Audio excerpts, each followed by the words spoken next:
So, ito guys, kangkong. Igisa lang natin. Ginisa ko lang ito sa bawang. Tapos nilagyan ko ng konting pampalasa.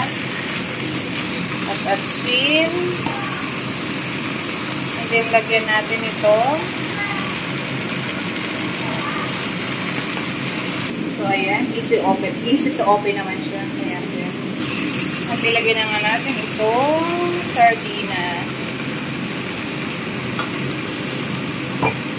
Bumili kasi ako ng ano guys, ng kangkong doon. Sa taling kalsada lang to.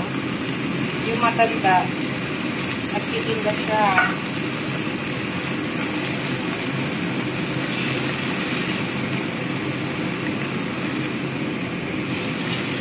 So, ayan o, parang adobo lang. Pero hindi ko siya nilagyan ng toyo.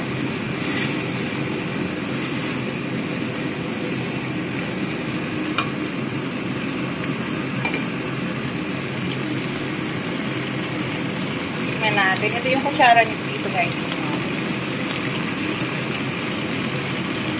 Ayan, pwede na.